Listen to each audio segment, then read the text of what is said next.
Mwami Yesu, turifuza kuba mu bwigobeko bwawe, turifuza guhishurirwa rwose icuri, ukitumenyeshe natwe ico turi canke uko dukwiye kumera.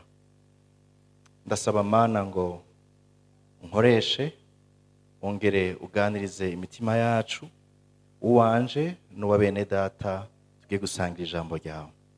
Ndagushima kandi ko warungise muhemu wawe ngo tumenyeshe ukuri kose. Ndizeye kugira neza kwawe, ni mu izina rya Kristo Yesu nsenze. Amen. Umuririmbyi ati ngumeho ku giti ca Yesu. Biraboneka ko umuririmbyi yaranyotewe cane ikibanza kanaka. Hari ahantu yipfuza kuba, hari ahantu yipfuza kuguma. Avuga ati ni ku giti ca Yesu, munsi y'umusaraba. Uno munsi turaza kuganira ngo mu kibanza c'ahiherereye. Mu kibanza c'ahiherereye, dans un lieu d'intimité. Mu kibanza c'ahiherereye. Turasoma muri Luka igice c'icenda umurongo wa 18 gushika 23. Luka igice c'icenda umurongo wa 18 gushika 23. Ariko baduhere kudusomera 20 ya mbere, 12, 18 na 19. Luka igice c'icenda 18 na 19. Tuza kubandanya hanyuma. Maze abayuda ntibemera ivyuwo. Luka igice c'icenda. Un jour que Jésus priait à l'écart et que ses disciples étaient avec lui, il leur posa cette question. Les foules, que disent-elles que je suis? Ils répondirent, Jean-Baptiste, d'autres Élie, d'autres un des anciens prophètes ressuscités. Maze yariko arasenga yiherereye, abigishwa biwe bari kumwe nawe. Ariko yari kumwe n'abigishwa biwe. Arababaza ati abantu bagira ngo ndinde? Avuga ngo ndinde. Baramwishura bati bagira ngo uri Yohana umubatizi, abandi ngo uri Eliya, abandi ngo uri umwe mu bavugishwa n'Imana ba kera yazutse. Yesu aja nkuko yari asanzwe bimenyereye, aja kwiherera mu masengesho. Yari asanzwe asenga, yari asanzwe afise ikibanza cyo kwihereramo. Ubuzima bwiwe hari ugukora, mugabo kandi hari ikibanza cyo kwiherera yari afise. Uwo munsi ntiyagenda wenyene, ariko ajana n'abigishwa biwe. Ashitse ku musozi ababaza ibibazo. Aha ndabona ikintu citwa ukwiherera, aleka. Umunsi umwe Yesu abajana ahiherereye, ajana nabo mu masengesho, aleka. Ndashaka ngo mbanze mpagarare kuri iri jambo ahiherereye. Akenshi abantu ntibakunda kuba ahiherereye. Akenshi abantu dukunda kuba mu kivunga. Dukunda kuba ahari abantu benshi. Rimwe na rimwe isi ya none iguma idusunikira mu bintu biguma bidunda, biguma bivuga. Abantu ba kino gihe ntibagishaka ahantu hiherereye. Bashaka ubuzima bugume bwiruka nkuko bariko bariruka. Niyo wumvise hari agacerere, abenshi bihutira kurondera ivyo bashiramwo bidunda, imiziki n'ibindi bashira mu matwi kugira ngo agacerere ntikaboneke. Rimwe na rimwe abantu baratinya kuja mu gacerere, baratinya yiherereye. Ariko nashaka kuvuga ngo kino gisomwa igice ca mbere kinyereka ngo Yesu yipfuza kujana abigishwa yiwe no guhura n'abigishwa biwe mu kibanza c'ahiherereye. Ikibanza c'ahiherereye naho duhurira na Yesu, naho tuganirira, naho tubaza ibibazo bimwe bimwe vy'inkora mutima. Abavuga ubutumwa hari ico bita mu kibazo c'isuzuma. Mu kibanza c'ahiherereye niho turonkera ibibazo vy'isuzuma. Igihe ushaka kumenya ukwizera k'umuntu, hari ibibazo by'isuzuma umubaza. gushaka kumenya aho ahagaze mu kwizera iki cyangwa ikiriya, hari ibibazo by'isuzuma. Yesu amaze imyaka ariko agendana n'abigishwa biwe, kumbure abigishwa bibaza ngo byaraheze, ibyo ari byo byose arazi ko turi kumwe. Ariko Yesu ntiyashaka kubona gusa yuko baguma bagendana ibisagara n'ibindi, yashaka kumenya nimba by'ukuri hari icyo batahura ku byerekeye ubuzima bwiwe. Yashaka gukoresha ikibazo cy'isuzuma kugira ngo basobanurire uwo ari we. Akenshi turatinya kuja mu mwanya wo kwiherera, turatinya kwicarana. Rimwe na rimwe nigeze kumva hariho abagabo bamwe batinya iyo abadamu babo babwiye bati ndakeneye ko twicarana ngo tuvugane. Umubabwira uti dusohoke dusangira akanyama, dusangira brochette ni sawa. Ariko iyo hatanguye kuza ibibazo bimwe bimwe, abenshi barabikwepa. Ibibazo bya mbega hajya ubona amahera turonka tuzoyakoresha gute? Ikibazo cy'isuzuma gikomeye ubyerekeye les finances z'urugo. Mbega hajya ubona twoza turafata umwanya ungana gute uko duhura hakiri kare tugasenga cyangwa tukigisha abana? Ikibazo cy'isuzuma gikomeye. Rimwe na rimwe numvise yuko abagabo bakunda ko bababwira izindi nkuru, babaze ibya Real na Barcelona. Aho biroroshe, arakubwira abajuwere bose na score n'abare ba mbere n'aba kabiri. Babaze ibya politike, abagezweho abitoje kino gihe n'ingene bari bakwiye canke badakwiye. Ariko umudamu yaduze ikibazo c'ivyerekeye urugo, umugabo ati tuzobivugana hanyuma ntihazokwigera hashika. Ejo hazokwama ejo, nitwashika ejo naho hazohama hariho iyindi yitwa ejo. Abantu baratinya ikibanza cyo kwihereramo. Iki gihe Yesu yari kwajana n'abigishwa biwe, yari akeneye kubafatira umwanya uhagije yuko bicarana ngo bababaze ibibazo by'inkoramutima by'isuzuma. Umviriza, ikibazo yababajije kiroroshe, mugabo kandi nticoroshe, kuko ni ikibazo cy'isuzuma gisuzuma ukwizera bafise kwatumye bahaguruka bakamukwirikira mu bisagara byose yagendeyemo. Cyari ikibazo gituma basobanukirwa neza. Yesu nabo nyine asobanukirwa igituma barasize ingo zabo bakamukwirikira. Umviriza ikibazo yabajije, mbega hajya, Yesu n'umunyabwenge, atanguriye kubaza gute? Mbega hajya abantu, la foule, abantu bavuga ngo ndinde. Uwo mwanya ntiyatevye, yaciye aronka inyishu zikoragurika. Kubera iki? Uko bajije ivy'abandi bantu bavuga. Biroroshe cyane kuvuga ivyo twumvise, biroroshe cyane kuvuga ivyo twumvise ahandi n'ivy'abandi bavuga. Ariko ikibazo kihari, mbega weho bivuze kwiki? Kumva ivyo abantu bavuga biroroshe. N'ikiganiro kenshi iyo kiho kivuga ivy'abandi bavuze, uwo mengo umwe wese arafise ico avuga. Ariko intango yavyo yari kubaza ivy'abandi bavuga, ariko ategekanije kubaza ivyo nabo biyumvira. Kubera iki dutinya imyanya yo kwiherera? Nuko benshi baratinya yuko basobanukirwa, bakabamenya. Yesu akabahishurira ubusa bambaye. Ndibuka ariko arabwira ishengero muri Apocalypse, Yesu aravuga ngo uvuga ngo urambaye ariko uri gusa. Ngurako impuzu, ingo ndakwambika impuzu nziza.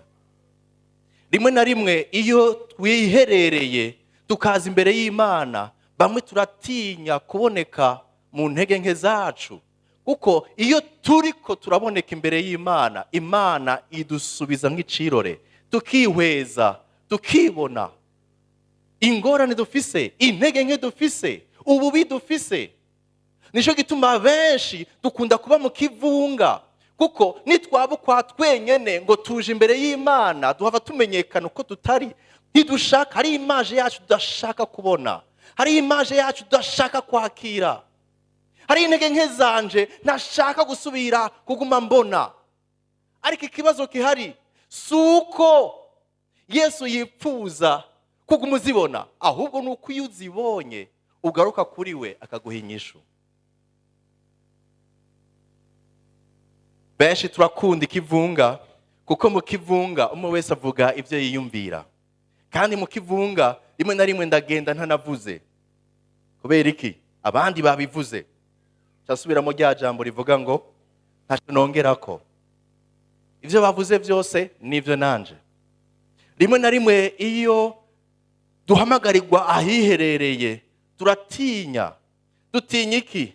Dutinya yuko dusubira kubona ubuto bwacu bwo mu buryo bw'impwemu, kandi twari twiyizi ko turi abantu bari spirituel. Ingabire zimwe ziraduhenda, zimwe turaduhenda tukibaza ngo kubera dukoreshwa ibi canke dukoreshwa ibitangaza ngo ivyo arivyo vyose Imana iri kumwe natwe. Ariko ahiherereye niho Yesu akubaza ngo weho uvuga ngo ndinde? Iki gisomwa umurongo wa mbere ukomeye gose n'uyu murongo wa 20. Uyu murongo wa 20 niwo centrale y'ivyo tuza kuganira ko vyose. Ufise ibice bibiri. Igice ca mbere Yesu arababaza ngo none mweho muvuga ngo ndinde? Ivyo abandi mwabivuze, ivyo bumvise mwabivuze. Kenshi dufise des informations zinshi ivyo batubwiye, ivyo vyose mwe dufise amateori atavuye mu c'Imana iri. Bamwe bafise utumana twabo, bamwe bagendesha mu mifuko, abandi bakoresha uko bagomvye, ariko si Kristo. Si Kristo. Abandi bafise Imana umenga baratelekomanda. Uno munsi ndiko ndumva ikiganiro ndiko ndaza mu radio imwe, numva ariko baravuga ngo uvuga ikibazo cyawe ufise, jewe ndakeneye guhindurirwa amateka. Akira Imana, ndategetse Imana ngo iguhezagire. Nanje ndasaba umukozi w'Imana umpe akazi, ndashaka akazi. Nawe ndakubwiye ngo uyu mwaka nyene akazura karonse. Mpagaze mu izina ry'Imana. Nta muntu numwe atagiye aronse.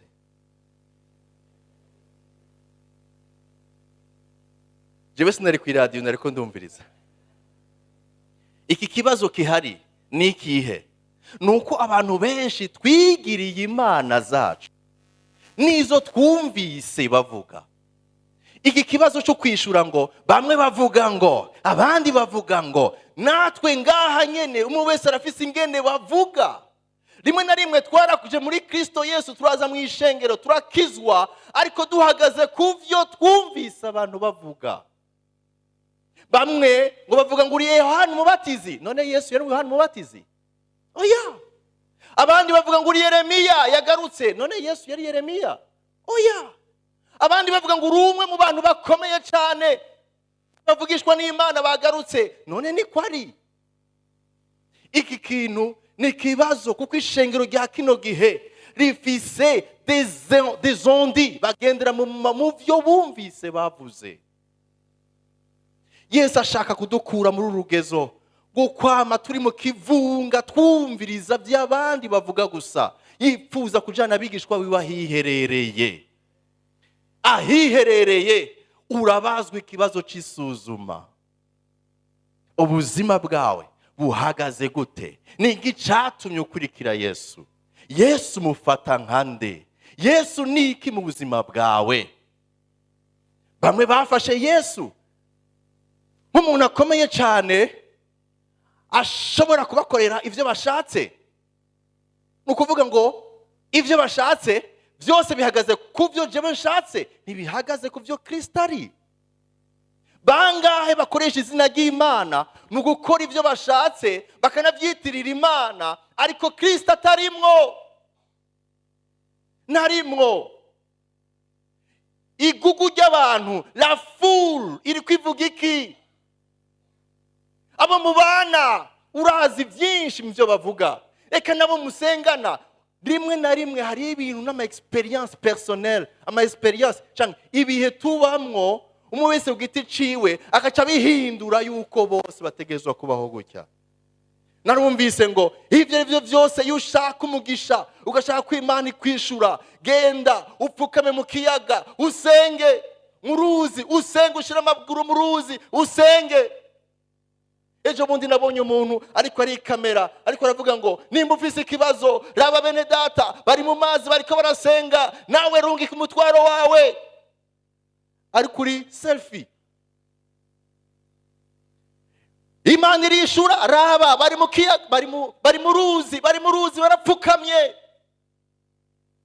Hari ibintu byinshi abantu twamenye tukibaza ngo niko kuri. Abandi ngo ninaduga hariya muri kiriya kibanza Imana itegerezwa kwishura.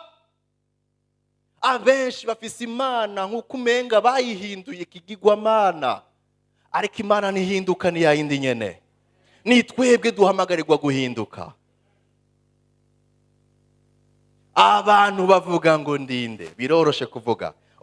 Mugenzi wanje yambwiye ngo uri Imana yaguhamagaye gutya, yaciye akora gutya, yarafashe ibintu arabihezagira, eje kubihezagira acarabinywa acararunga umwana.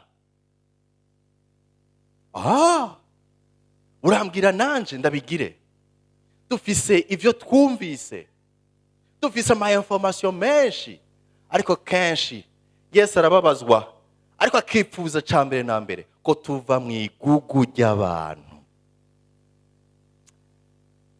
Ikintu cyambere nipfuza ko ngadutahura, umuntu wese Yesu aramurindiriye ahiherereye, kandi ahiherereye harahari. Ntaco utinya, egera Yesu akurindiriye mu kibanza c'ahiherereye. Mbega uragifise muhiri wawe?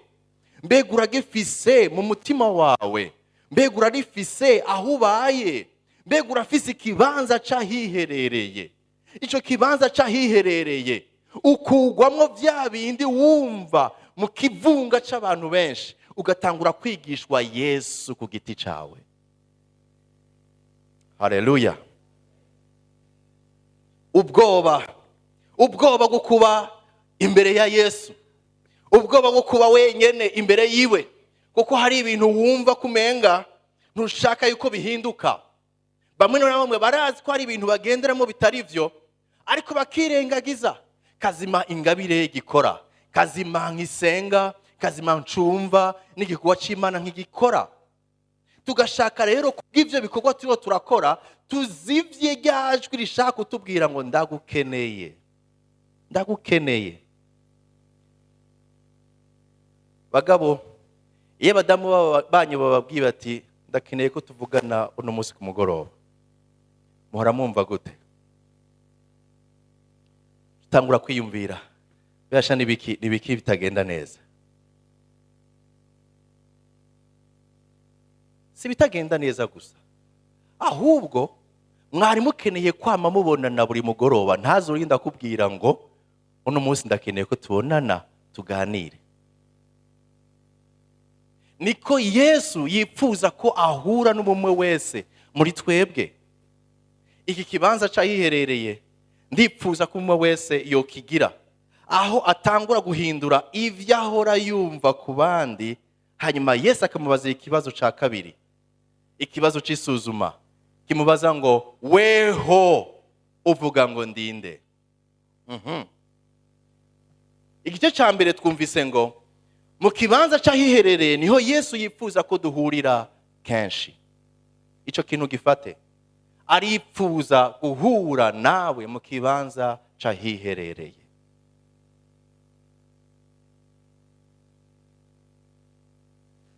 Muri generation ya kino gihe, ahantu hari silence, ahantu hatekanye, ahantu atanduru ihari, bavuga ngo hararuhisha, hari irungu.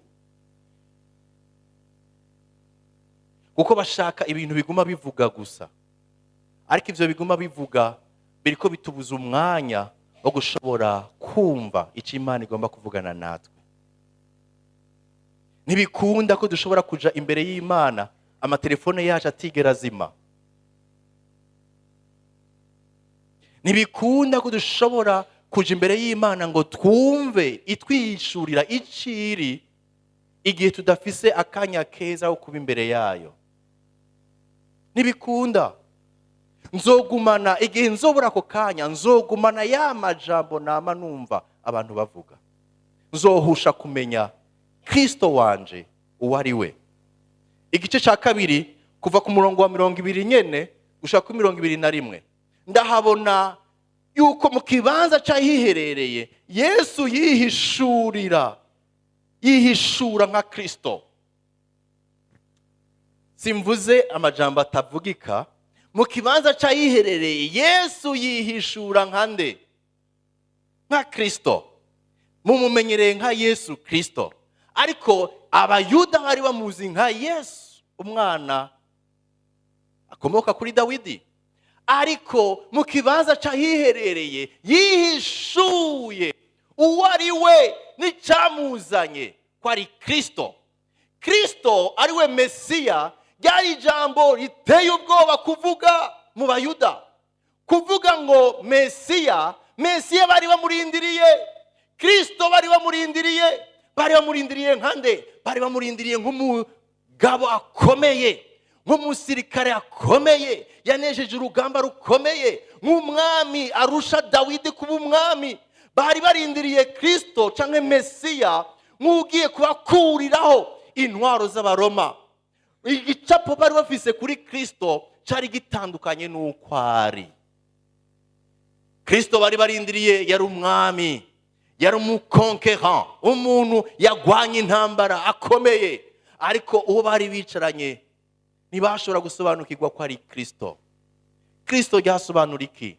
Ryasobanura uwasizwe amavuta kugira ngo akize abari mu isi, akure Abisirayeli mu buja bw'ibyaha, ariko kandi natwebwe nyene tubohoke biciye muri Kristo.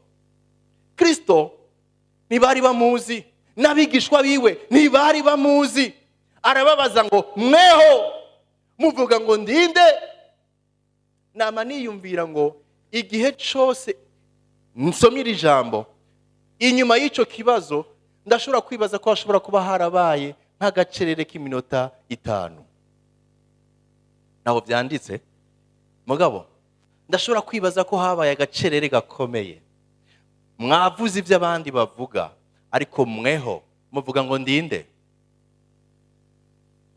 Nuno mwanya nyene nobaza ati wewe Yesu umufata nkande? Hoba agacerere k'amasegonde 30. Kuri aba bigishwa hari agacerere. Ndizera ko hari agacerere kuko benshi bari bahejeje kuvuga ibyo abandi bavuga, mugabo bakavuga bati sindisure neza yuko ivyo nizera ari byo, naho ninavuga ibitari byo ahava nkura mu murongo. Sinzi ko hava nyemerera ko mbandanya namukurikira. Reka mama wanje ntirugira iki, ntirumve ko agacerere. Iyo Yesu ariko arashaka kwinjira mu vyizegwa vyawe, mu gusuzuma icuzi kuri we, akenshi abantu bamwe barashaka kwinyegeza. Igihe dushaka kubazwa kuvyerekeye ubucuti bw'ico dufise, cico turi na Kristo, akenshi turinyegeza. Yesu waramumenye? Je naramumenye nyene, ndaririmba no muri korale birajanye. Turagerageza kunyegeza ubucuti dufitaniye nawe, tukazana ibikorwa, tuzana ibitari byo. Kubera iki? Mbega warakiriye agakiza? Jewe nsengera mu ishengero rya Ntuze. Agakiza n'ishengero rya Ntuze nye bivana bisa nahe? Naho bisa. Kumbwira ngo ushengera mu ishengero kanaka kubera bakubajije ivyerekeye agakiza n'ubucuti utaniye n'Imana ntibijanye. ariko nicerekana cyuko rimwe na rimwe twitwa abakijijwe ariko ntitwasobanukiwe icyabaye mu bugingo bwacu. Iki kibazo cy'isuzuma Yesu arakigarukana, mugabo akigarukanye ashaka kuvuga ngo yihishurira bariko baramwumva uwo ari we. Umviriza, arababaza ati mweho ngo ndi. Umwe muri bo inyuma y'ikiringo ntazi, umwe muri bo yitwa Petero aramwishura ati uri Kristo umwana w'Imana nzima. Uri Kristo w'Imana, uri Kristo w'Imana. Kuvuga iryo jambo honyene yari yubahutse. Ngira ni rya jambo umuntu ashobora kuvuga ati ndabe neza nimba badava banshakira, kuko uKristo turindiriye ntasa n'uyu mugabo. Kristo abayuda barindiriye ntasa n'uyu twicaranye. Ariko sinzi mu kindi gice Bibiliya yatwereka ngo yarasunitswe nande na mpwemu. Aravuga ngo uri Kristo w'Imana. Ndiko ndiyumvira ko ba Yuda na ba Filipo iruhande bavuze bati karaba yaramenje. Baramufata. Uyu mugabo twama turiko turagendana n'amaguru niwe agomba kwita Mesiya. Rimwe na rimwe guhishurirwa Kristo si inyama n'amaraso. Si inyama n'amaraso. Si ubwenge. Si ibiharuro byinshi wize. Si filozofi wumvise. Ariko ni Imana ihishura ubuntu.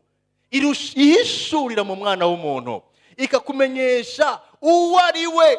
Ko naho umubona wamwumvise ko makuru aya n'aya n'aya, uwo nyene niwe ashobora gukiza isi. Uwo nyene niwe ashobora guhindura ubuzima bwawe. Uwo nyene wumvise, uwo nyene wibajije yuko atacari, yakuze umenga aratawe. Uwo nyene niwe ashobora gukiza ubugingo bwawe akabukura mu gihenomu. Habwa icubahiro Yesu. Haleluya. Muvuga ngo ndinde. Mu kindi gice cyo muri Matayo niho Yesu acavuga ngo uri umuhigwe Simoni Petero, kubw'ivyo utabivugishijwe n'inyama n'amaraso, ariko ni mpwemu w'Imana biguhishuriye. Kumenya Kristo si ubwenge, si ubuhizi, ariko n'uguhishurirwa n'Imana.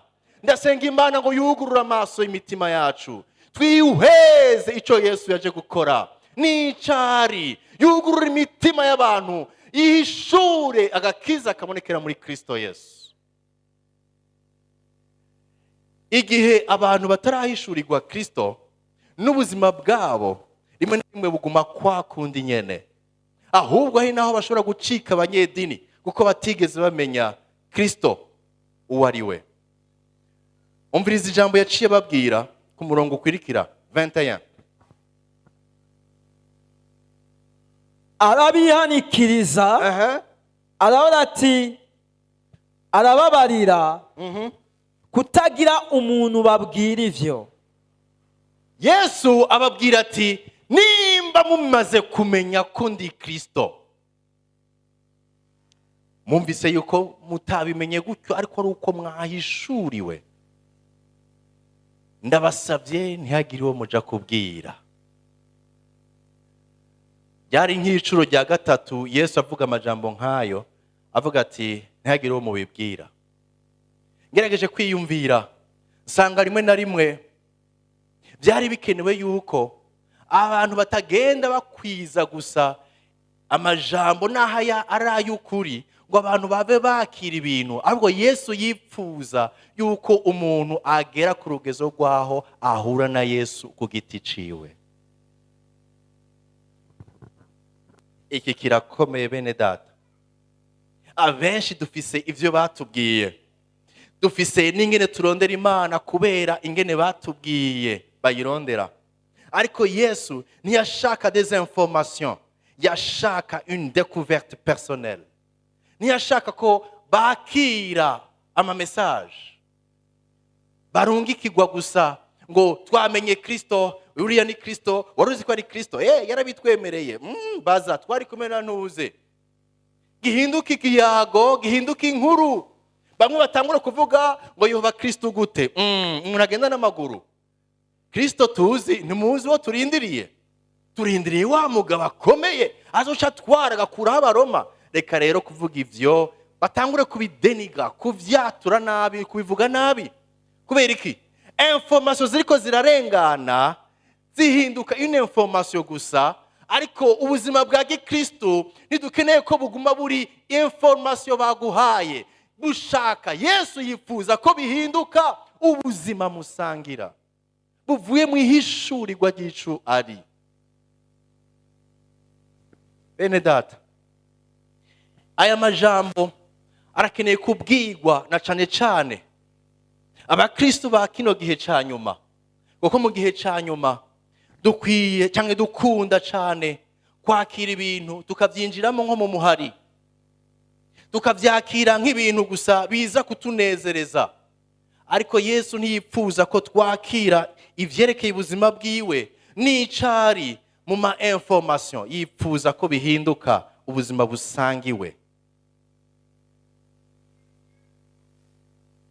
Kenshi inkuru twumva ni za nkuru dushaka kumva, ni za nkuru zitubwira ngo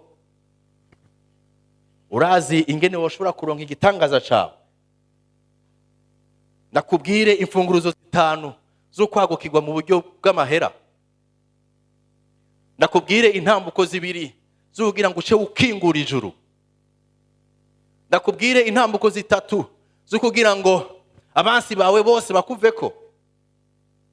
Ivyo nyigisho zose zihagaze kugira iki? Mbwira information ngene ndabigenza. Ariko Yesu ntipfuza ko wakira ama information. Yipfuza ko muhurira mu kibanza c'ahiherereye ngo akumenyeshe uwo ari we. Kirakomeye. Abenshi ntitugishaka Kristo, turi egoist. Egocentrisme iratwishe, kwikunda, gushaka mbwira ivyo tuma mpezagirwa, mbwira ivyo tuma nagukirwa, mbwira ivyo tuma abasi bamvako, mbwira ivyo tuma urubyaro rwanje rutera imbere, mbwira ivyo tuma.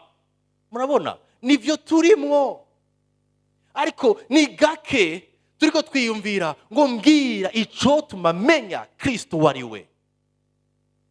Uko bukeye uko bwije Yesu yipfuza guhura nawe mu kibanza c'ahiherereye ngo ikumenyesha uwo ari we, kandi uzorinda uva ngaha ku isi ugishaka kumumenya ukundi utigeze umumenya. Nazokwigera hera. Uko umuzi uno munsi uzova mu bwiza uja mu bundi, ubikura he? Mu kibanza c'ahiherereye. Benshi dushaka ko batubwira gusa, nimumbwire ingene ndabironka, nimumbwire ingene bigenda, nimumbwire minkuru gusa nanje ngende ndabikoreshe. Ariko Yesu ntiyipfuza ko muronka ivyo mugenda gukoresha gusa nko kumenga naka kwa muganga bavuga ko batanga iki iyo ugwaye? Ordonnance. Si ordonnance bakubwira ngo mu gatondo urafata iki, saa sita usubire 2, mu ijoro usubire iki. Oya, yipfuza ubucuti musangira. Rondera ikibanza c'ahiherereye. Yesu arakurindiriye, kandi ico yipfuza mu kibanza c'ahiherereye nuko akwihishurira uwo ari we.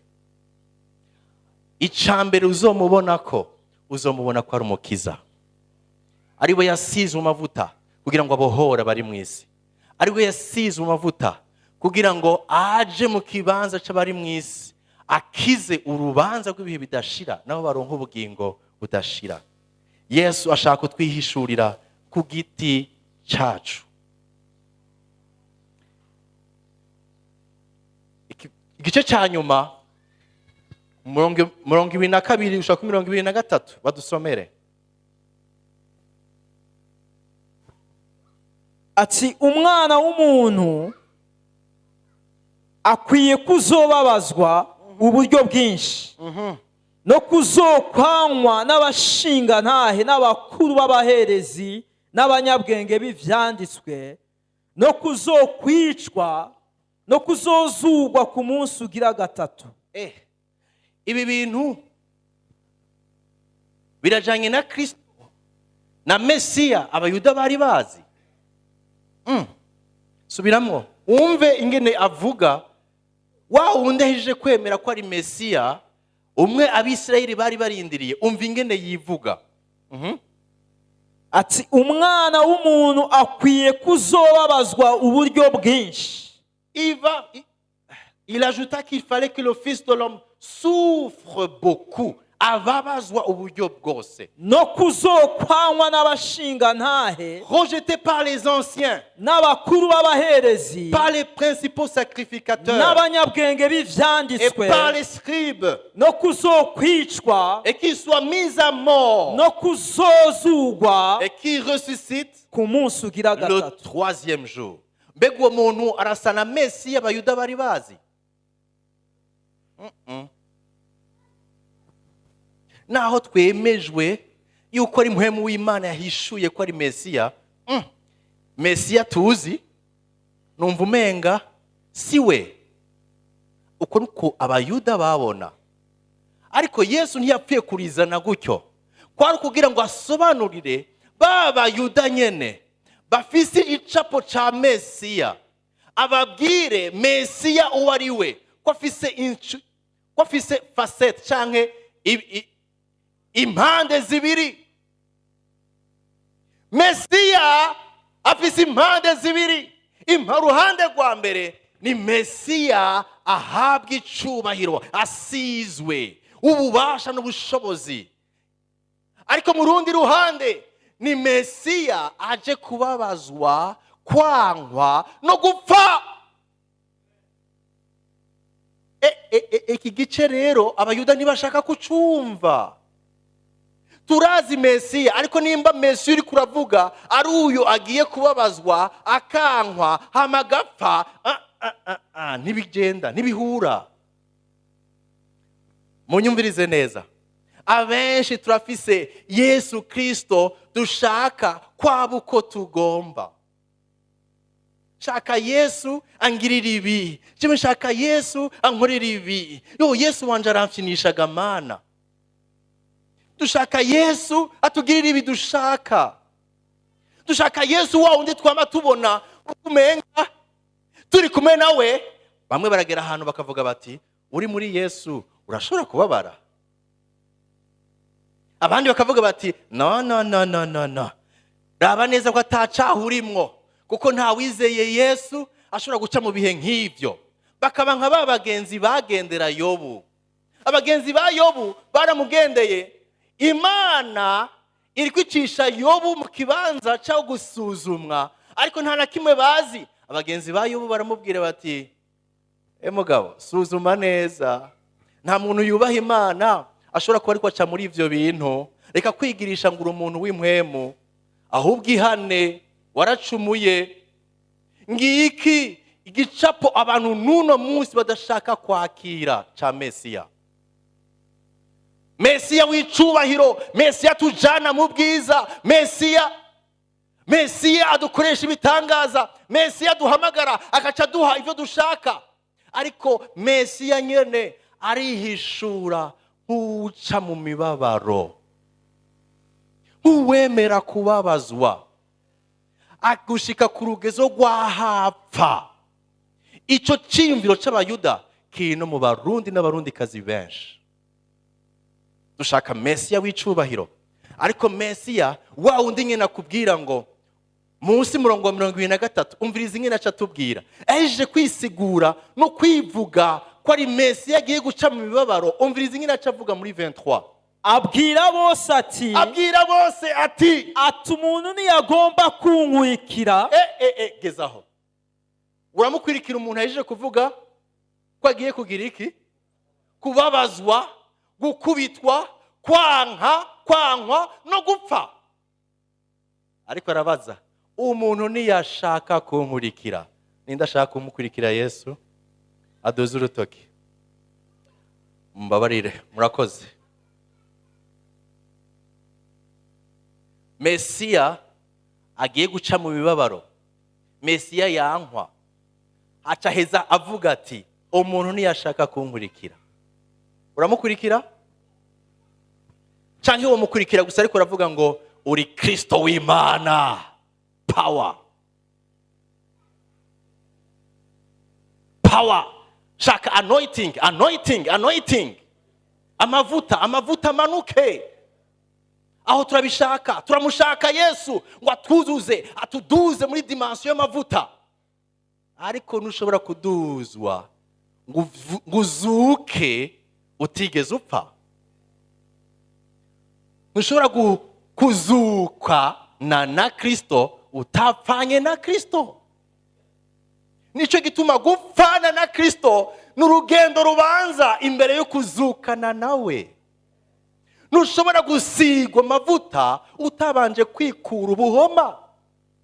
Bica bigenda gute? Iyo wa muri kusiga amavuta imisi yose, indwi imwe indwi zibiri utigera uja muri dushe. Oja mu bantu uti jewe nsa neza mfise amavuta mota. Naho yoba mota arateba akagira iki? Nguyu Mesiya ariko arisigura uwo ari we. Munyumvirize. Naciye nsimbira Yesu ahejeje kuvuga ngo azobabazwa, akubitwe, apfe, yankwe n'abanyabwenge canke n'abakuru b'ishengero, apfe, ahambwe, azuke ku munsi ugira gatatu. Ndashaka muce musimbira muri Mariko igice c'8:32. Mumve iri jambo ahejeje kurivuga. Mariko wewe aca tubwira reaction imwe mu bayuda, y'umuyuda umwe adateye amazi. Muraza kumumenya.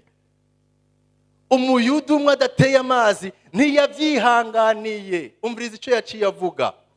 Ahejeje kuvuga iyo jambo ngo hera hejuru naho nvuze. Atangura kubigisha ati umwana w'umuntu akwiye kuzobabazwa mu buryo bwinshi no kuzokwanywa n'abashinga ntahe, yankwe n'abakuru b'ishengero, abakuru b'abaherezi, abanyabwenge b'ivyanditswe, no kuzokwicwa maze ku munsi ugira gatatu akazuka. Mumvirize umuyuda rero yiyemera. Avuga iryo jambo ataco ahinyitse. Ataco ahinyitse. Petero aramwihererana. Gezaho. Mwamumenye? Umuyuda adateye amazi ngo acara mukwega ngo tugende kubonana kwanza, tubonane muravyibuka? Hari abantu naho ngo bari mu muduga ari babiri, bahagarika umuduga ngo tubonane, wacaje inyuma y'umuduga. Hajya rero ujya mugambi tukore gutyo, saba twavyumvikanye, bagaca basubira mu muduga ari babiri, bagaca babananya urugendo. Umuyuda adateye amazi abwira Yesu ati, umviriza, Petero amubwira gute? Aramwihererana, atangura kumwamira. Rero wewe ngira ni kubera yarakuze, yaratanguye gusaza, wewe ntiyatinya kuvuga ico yiyumvira. Abantu bakuze ntibatinya kuvuga ico biyumvira. Aramwihereranya ngo atangura kumwamira. Ntibavuga le details zingene yamwamiye, ariko reka ngerageze kuvyiyumvira. Ariko we abantu bamaze kumenya yuko uri Mesiya yasizwe, ugiye guhindura Isirayeli, tufise ivyizigiro muri wewe, none uri kuravuga ko ugiye gukubitwa. Urashobora kwimaramaza gutyo? Ntibikunda. Iryo jambo risubizeyo, genda ubabwira uti byari yinciyemwo. Umuyuda adateye amazi aramubwira ati, hagarika, uwo Mesiya bazi nugiye gukuraho Abaroma agaca asubizaho ingoma ya Isirayeli, Abisirayeli twaca turongora isi yose. Bega navyo wibuka umuhanuzi kanaka ntiyabivuze yuko ingoma ya Mesiya izo ari ingoma ikomeye? Twese tugufise mu ivyizigiro. Uruzi ko twataye amazu n'ibindi vyose tutabonye yuko ugiye kuba Mesiya. Reka rero kutumaramaza, abatubonye twese tugukurikira, iryo jambo risubize urikuye, yuko ushobora kubabazwa, ugakubitwa, ugahambwa. Finalement tu nous déçois. Bandanya nyene byaciye bigenda aho nyene. Aramwihereranya, atangura kumwamira. Avuga iryo jambo, atangura kumwamira. arahindukira aha abona abigishwa biwe, Umviriza. akankamira Petero ati, umviriza mva inyuma Satani, aha kuko ivyo Imana igomba, kuko ivy'Imana atari ivyo ubabaye, ariko ni ivyo abantu. Petero yamujanye he? Ahiherereye. Subiramo neza ingene vyaciye bigenda. Aramubwiye ati sinsubire kumva. Aha. Yesu ngo acagira iki? Arahindukira, Yesu arahindukira, abigishwa bari abona hariya, abigishwa biwe, aca musubiza mu bigishwa biwe, akankamira Petero, mva inyuma Satani, kuko kuko ivyo ivy'Imana igomba atari ivyo ugomba. atari ivyo ubabaye, ariko ni ivy'abantu. Rimwe na rimwe turashobora kugerageza gutahura igituma Yesu yabikoze gutyo. Yesu arashobora kuba yarazi neza yuko iciyumviro Petero ariko aratanga atari iciwe gusa, kiri no mu bandi hariya batunye badashaka kuvuga. Bumvise ngo ngiye gupfa, ngiye kubabazwa, mpambwe nzuke ku munsi. Bose bafise ikibazo, ariko wa wundi yama yita imbere yabagiriye neza, aramujana yiherereye kugira ngo ntiduhave twushiramwo natwe ibintu, aramukosora. Mugabo Yesu amugarukanye, ahindukiye, amusubirije mu bandi. Kandi ntariko aravuga yuko Petero ari Satani, ariko ashaka kwerekana yuko kirya ciyumviro kiri muri Petero nikiri mu bandi bose ari kiva kwa Satani. Nashaka gusubira kuvuga yuko Mesiya twakiriye ni Mesiya yemera yuko n'abariko baramukwirikira bashobora guca mu mibabaro. Iciyumviro gihakanico nikiva ku mugwanizi.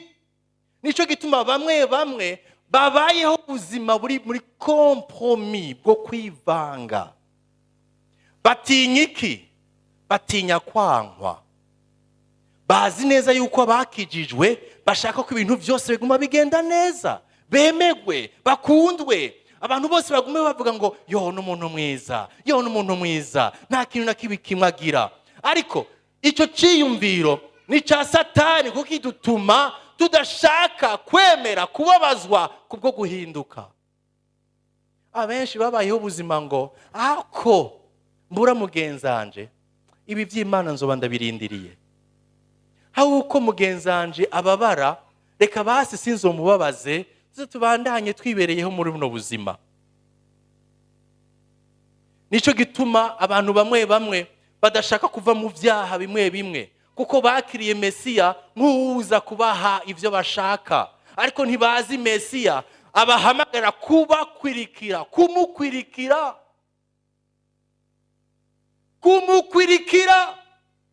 gukwirikira Mesiya. Mesiya yaciye mu mibabaro, niwe nyene agaruka akavuga. Mumvirize ijambo Mesiya avuga, Yohani 15:20, Jean 15:20, avuga ngo mwibuke rya jambo nababwiye, nta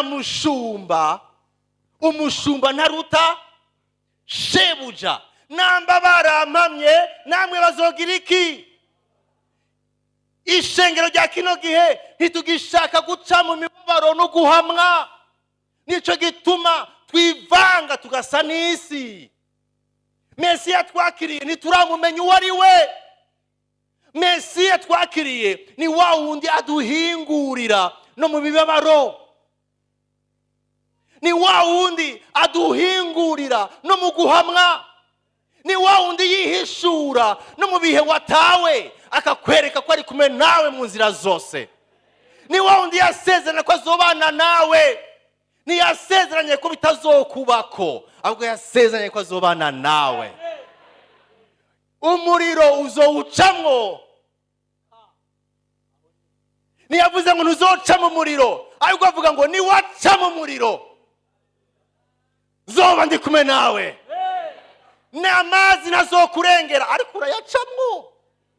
Rero kwanka guca muri iyi mibabaro, kwanka ucuba ubuzima bwo kwivayanga no gusa n'isi. Nico gituma benshi bavuga ngo jewe ndashaka kuboneka nk'umusirimu, ndashaka kuboneka nk'umuntu agezweho. ntacyo bitwaye naho numva ko ijambo ry'Imana riko rirabimbuza, none ngirente. Abantu bava bambona nabi, abantu bagaca bivanga. Ubuzima bwo kwivanga bubabaza Yesu, bisha bigarukana ca kibazo, uvuga ngo ndinde? Uvuga ngo ndinde? Nicyo kibazo kiguma kigaruka. Weho umfata gute? Uvuga ngo ndinde mu buzima bwawe? Umfata nk'ushaka gukoresha. Ona hari gihe abantu baja ku bantu bakamenyi bakababwira ngo aka kantu uzokajane kazogutera amashansi. Rimwe na rimwe hari abantu bafise Yesu ukumenga bamuhinduye akantu kagaheko bagendana kugira ngo kabatere chance. Yesu sagaheko. Yesu ni Imana nzima. Nahindurwa n'umuntu. Ni wa wundi nyene. Nahindagurika. Uko yararejo niko ari uno munsi niko zohora nibi bidashira. Nahacu kumumenya.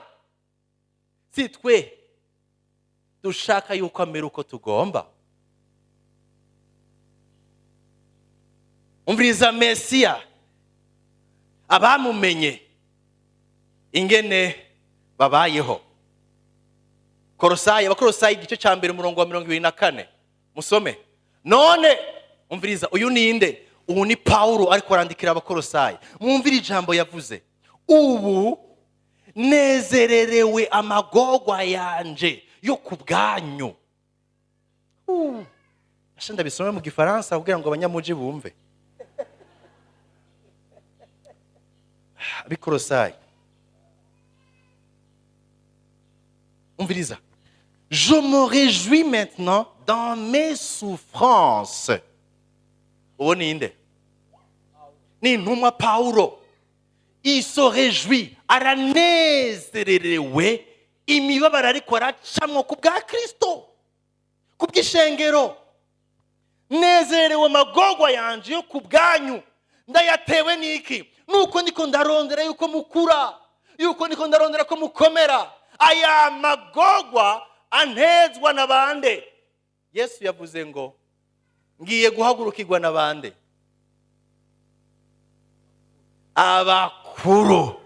Abakuru biki?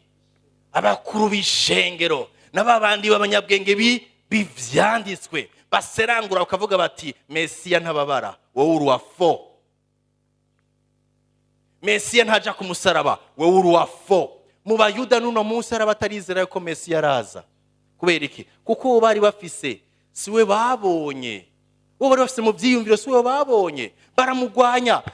Paulo ariko aravuga ngo nanje ndababazwa ku bwanyu kandi vyasigaye. Umviriza, ngo vyasigaye ku marushwa ya Kristo nanje ndabishitsa mu mubiri wanje, kubwo umubiri wiwe ari wo shengero. Mbega uyu mugabo yatahuye Mesiya nk'umujana gusa mu bintu biryoshe, ariko yahisemo kuvuga ngo nzomukwirikira, kandi kumukwirikira no kumukorera nzohura n'ibibazo. Shengero muri hano niko ndabwira abantu bamwe bashobora kuba ariho bakicinjira muri Kristo Yesu, ariko byoba byiza ko mubimenya hakiri kare yuko Kristo mukurikiye atari wa wundi bamwe hora babwira ngo byose biciye binyerera. Ko wizeye Yesu byose biciye binyerera, uzopfa kugira gutya gusa, azosha kwishura. Ariko nashaka kubwira ngo ugiye no guhura no guhamwa. Ariko naho uzohamwa hari izindi nkomezi udashobora gutahura zivyuka mu bari mu byiherero bw'Imana. Abemeye kuja mu bwiherero abambika izindi nguvu z'umutima, yaho naho bababazwa mu mubiri bumva indani baguma bahinduka basha. Haleluya. Harabagize ubwoba bwo kwirikira Yesu. Turushirizaho kunesha. Ntushobora kunesha utagwanye. Hari ibibazo, ariko turushirizaho kunesha n'uyu nyene yadukunze ari we Kristo Yesu. Mbega Yesu ariko yihishura gute mu baba bigishwa biwe? Umviriza irindi jambo Bibiri tubwira. Mariko 10:26 ushaka 30. 29 ushaka 30. Mark 10:29 à 30. Yesu arababwira ati ndababwira ukuri, ntawaretse inzu, abavukanyi biwe, bashiki biwe, nyina canye se, abana canye itongo ku bwanje no kubw'ubutumwa bwiza, atazobishumbushwa ijana muri iki gihe c'ubu. umviriza banza mumvirize. Wazogira iki? Uwabihevye azogira iki? Urumva hariho uguheba. Igihe ivyo wibaza ko ari bwo buzima buryoshe biboneka nk'uko biriko biragwanya canke bituma uja kure y'Imana, Imana irakubwira yuko ushobora kubireka. Umviriza, nta wabihevye atazobishumbushwa ijana muri iki gihe c'ubu. Harabagarukira ngaho bagaca baryoherwa, tuzobishumbushwa ijana hano hantu. Ariko umviriza kajambo kabandanya. Inzu n'abavukanyi biwe, n'abashiki biwe, n'abanyina n'abana n'itongo, ayo ni n'abandi bantu Imana ibaha n'ibindi Imana ibagirira kuko bisukiranijwe no guhamwa. Kandi mu gihe kizoza azohabwa ubugingo budashira. Hari akantu katatugwa neza mu matwi. Mwakumvise? Kubishumbushwa umugore, abana, itongo biraryoshe. Ngo bisukiranijwe niki? Ngiyi sukari rero Imana ishiramo. Igagusaba ngo uvange hanyuma unywe. Mesiya turiko turavuga si Mesiya waho benshi bariko baramuvuga nk'uko uryosha gusa akakujana mu bintu aho bose wibaza yuko baca bakwemera, ariko hariho uguhamwa. Nico gituma ngo Mesiya nyine acavuga ngo ushaka kunkurikira, inzira nziza yo kubikora ni abanze agira iki? Yiyanke. Kuko gukurikira Mesiya afise impande zibiri, impande z'ubwiza n'icubahiro, impande zo gusigwa no gushigwa hejuru, ariko kandi bisukiranije no guca mu bihe bigoye. Umviriza Abifilipi igice ca 2:29, Abifilipi igice ca 2:29. Uwumva ingene Paulo asubira akabwira, abwira bande? Abwira Abifilipi. Ibi ndiko ndabivuga kuko abenshi kino gihe ntitugishaka kuvyumva. Dufise ubundi butumwa bwacu butandukanye no butubwira Kristo wari we. Abifilipi igice ca 2:29 havuga ngo kuko ico mwagabiwe ku bwa Kristo. Umviriza hagaraka, ico mwagabiwe bisigura iki? La grâce mwagiriwe, ubuntu mwagiriwe, kado mwahawe, ico mwagabiwe muri Kristo Yesu. Atari kumwizera gusa, kumwizera birimwo, mwaragabiwe. C'est une grâce mwagiriwe kumwizera. Ariko ko mwagabiwe no kubabazwa kubwiwe. Iyo ngabire murayishaka? Naho utoyishaka warahisemo gukurikira Yesu, ico kiri mu byo wagabiwe. Ndashaka amina. Kuko ivyo mwagabiwe atari kumwizera gusa, ariko ushaka gukurikira Kristo wese azohamwa, azoca mu bihe bigoye.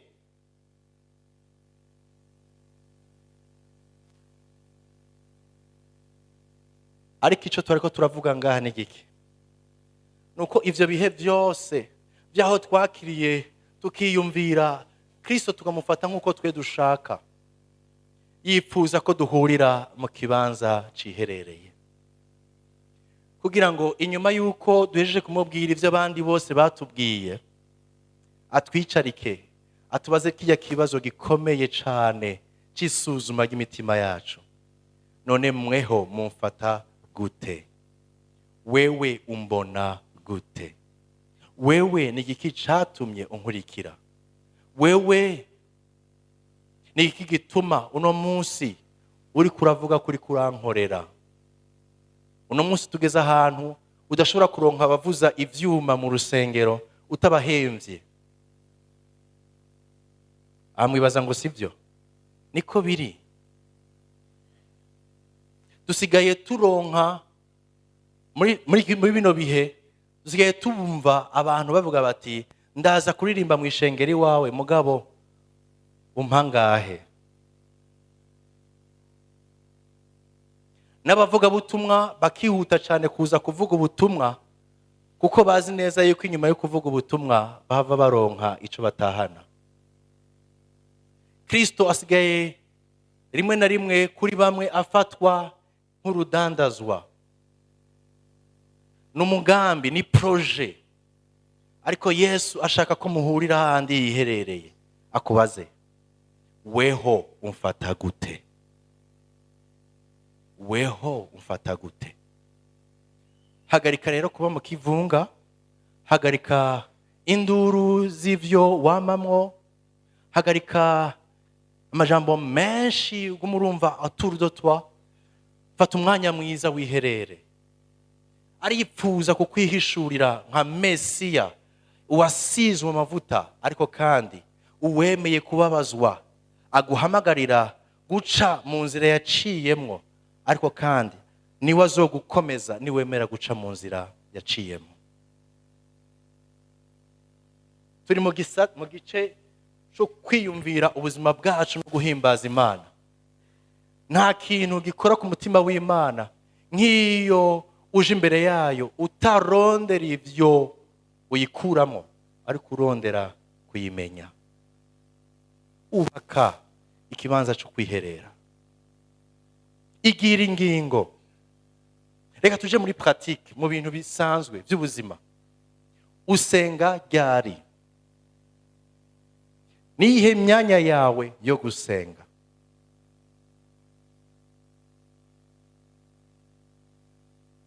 Dukuremo ya masengesho yo kuvuga ngo Mana ndagushima ko navyutse saa sita, kwacu uvuga uti Mana ndagushima ko wampaye imfungurwa zihezagire mu ijoro, wabonye ko byagenze neza, undinde indoto mbi, amen.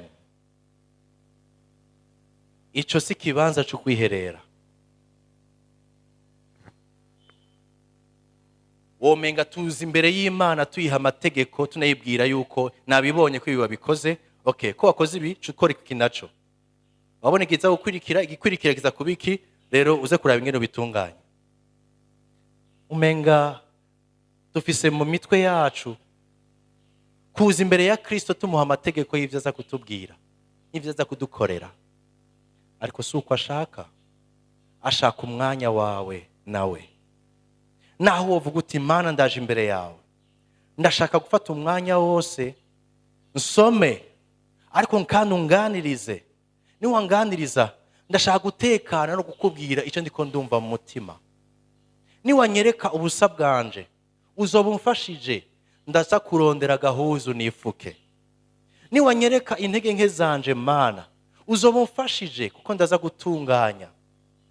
Ndaje imbere yawe, nyihishurire menye uko ngendana nawe. Ninaca mu bihe bigoye, nze menye yuko utantaye, kuko ari wansezeraniye kuzobana nani.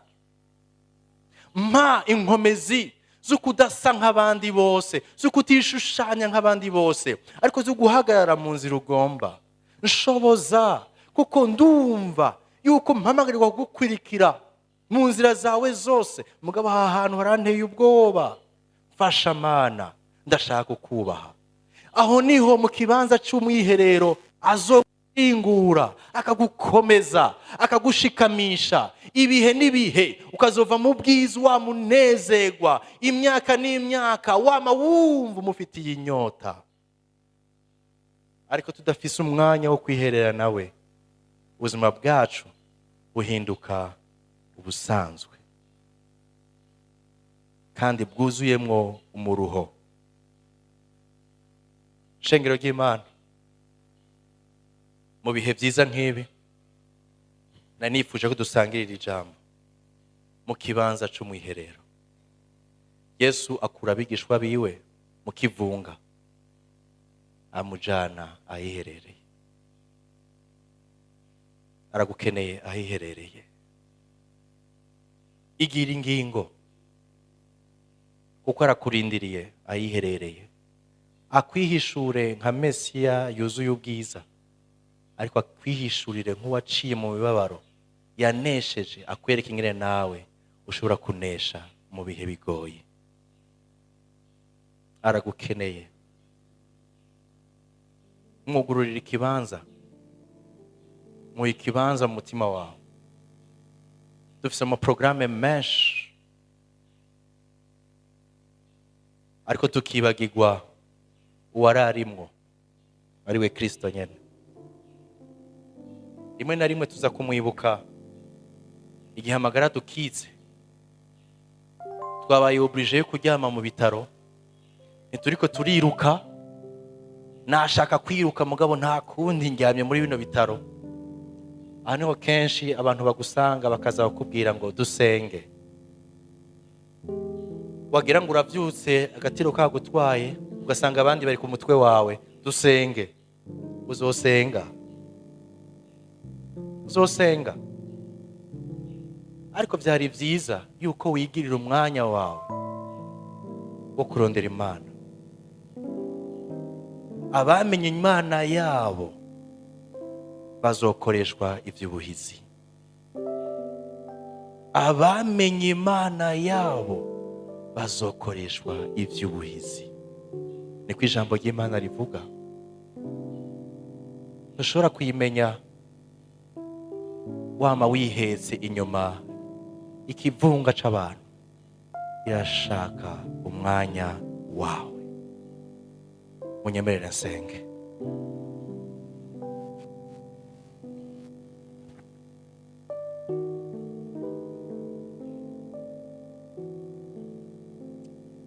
Mwami Yesu,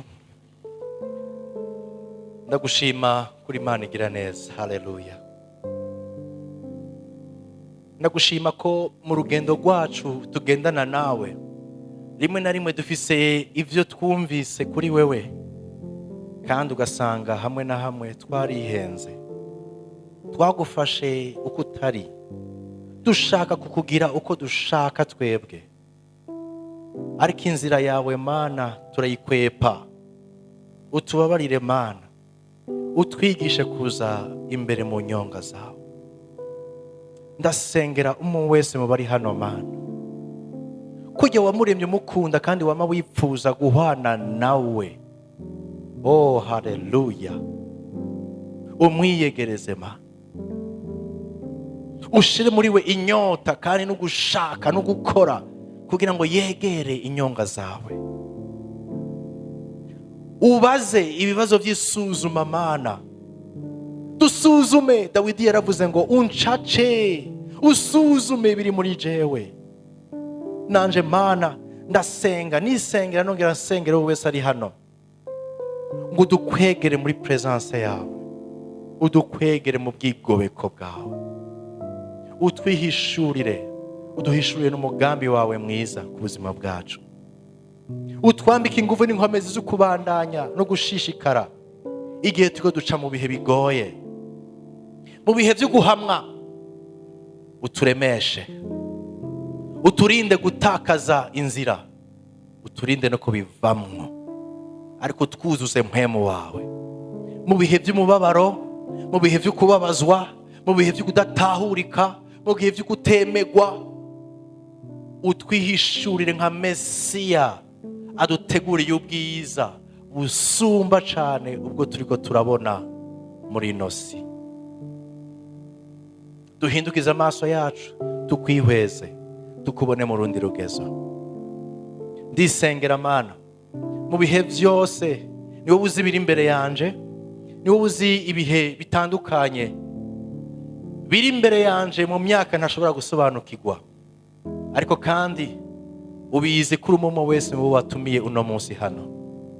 Turisabiye twese ngo twigishe kuba mu bwigobeko bwawe, kuba mu mwanya mwiza wo guhura nawe. Ntidushaka kukubwira ibyo dushaka gusa, turashaka kugusaba ngo twihishurire Mana.